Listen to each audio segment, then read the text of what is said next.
Good morning class. Today we will understand MS Word. Page number MS Word में हम page number किस तरह से ऐड करते हैं पेज में। तो जब हम MS Word का पेज ओपन करते हैं तो फिर हम इंसर्ट पे क्लिक करते हैं। इंसर्ट पे क्लिक करने के बाद हम यहाँ पे आ जाते हैं पेज नंबर पे, जैसे कि दिखाई दे रहा है top of page, bottom of the page. तो हम बॉटम ऑफ द पेज पे क्लिक करते हैं, फिर हमारे पास ऑप्शन खुलते हैं लेफ़्ट में, राइट में या सेंटर में, कहाँ पे हमें पेज नंबर ऐड करना है तो वहाँ से हम सेलेक्ट कर लेते हैं। और जो भी हम सेलेक्ट करते हैं तो वहीं पे फिर पेज नंबर आ जाता है। अगर हम लेफ़्ट में करते हैं तो लेफ़्ट में पेज नंबर आ जाता है। अगर हम राइट सेलेक्ट करते हैं तो पेज नंबर पेज के राइट में आ जाता है। अगर हम उसे सेंटर में करते हैं तो सेंटर में आ जाता है। अगर हम चाहें तो वहाँ पे टाइप कर सकते हैं पेज नंबर 1, तो वो उसी फॉर्मेट में आएगा। तो जो भी हम सेलेक्ट करते हैं उसी के अकॉर्डिंग पेज नंबर वहाँ पे आ जाता है। और अगर हम चाहें पेज नंबर ऊपर भी लिख सकते हैं, उसके लिए हम टॉप ऑफ पेज पे क्लिक करते हैं तो हम वहाँ पे सेलेक्ट कर लेते हैं हम कहाँ कहाँ पे हम पेज नंबर टाइप करना चाहते हैं। तो इस तरह से page number left, right, up, down, जहाँ पे हम उसे करना चाहते हैं तो हम वहाँ पे क्लिक करके वो हम सेट कर देते हैं। Page break.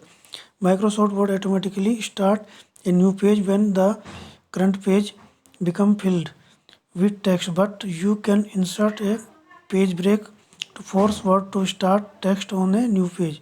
You insert a page break using either the mouse or the keyboard.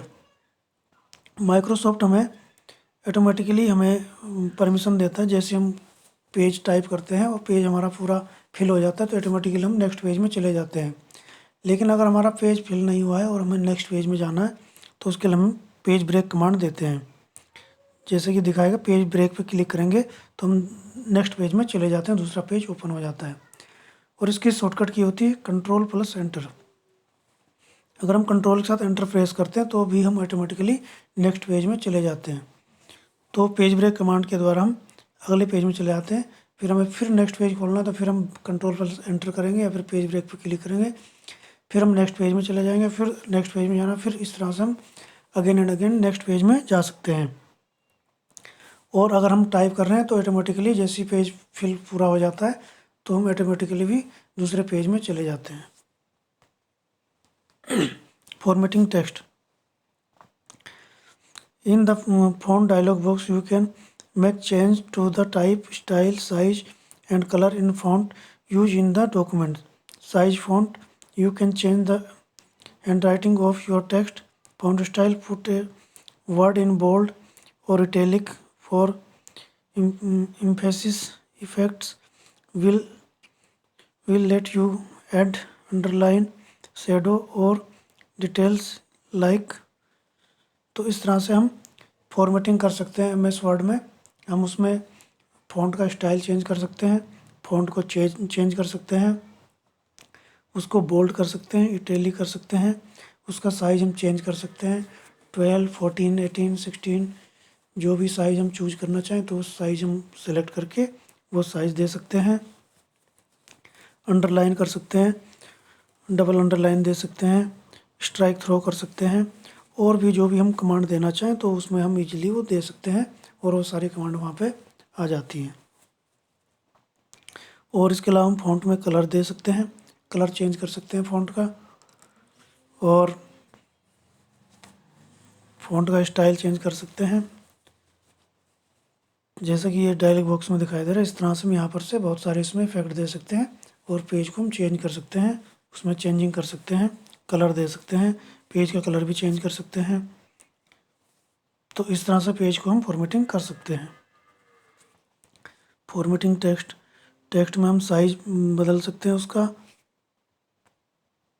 एलिजमेंट you can specify the arrangement of object, text and graphics in predominant positions using the alignment setting. Alignment setting के द्वारा हम page को, हम जो भी matter type करते हैं उसको एलिजमेंट हम कर सकते हैं। कोई भी मैटर हम उसे पेज के लेफ़्ट में ले जा सकते हैं, उसे पेज के राइट में कर सकते हैं, सेंटर में कर सकते हैं, उसे जस्टिफाई कर सकते हैं। जैसे कोई हेडिंग है उसको हमें सेंटर में करना है, तो उसके लिए हम उसे नॉर्मली टाइप करेंगे और फिर हम उस पर क्लिक करेंगे और फिर हम ये एलिजमेंट में सेकंड नंबर में जो है सेंटर एलिजमेंट उस पर क्लिक करेंगे तो वो हमारा ऑटोमेटिकली सेंटर में आ जाता है। और इसकी शॉर्टकट की होती है Ctrl+E, उसके द्वारा भी वो लेफ्ट सेंटर एलिजमेंट में आ जाता है।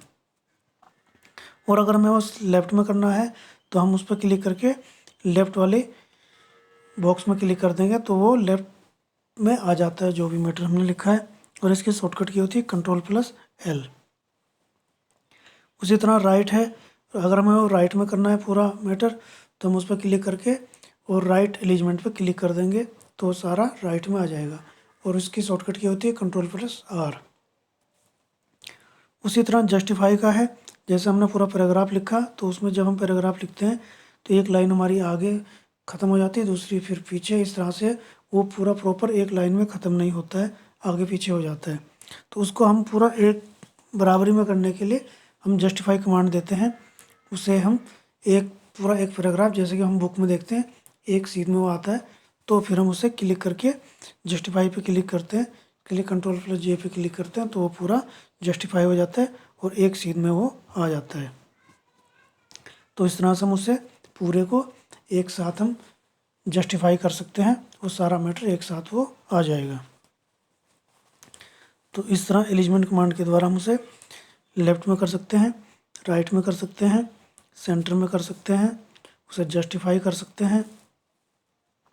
और फॉर्मेटिंग में हम उसे उसमें फ़ॉन्ट स्टाइल चेंज कर सकते हैं, उसका बोल्ड कर सकते हैं, इटैलिक कर सकते हैं, अंडरलाइन कर सकते हैं, उसमें हम कलर दे सकते हैं, डबल अंडरलाइन कर सकते हैं, पेज का कलर हम चेंज कर सकते हैं, फ़ॉन्ट स्टाइल चेंज कर सकते हैं, साइज चेंज कर सकते हैं। इस तरह से हम उसमें फॉर्मेटिंग कर सकते हैं, एलिजमेंट कर सकते हैं, ये सब कमांड हम उसमें दे सकते हैं। Okay class, thank you.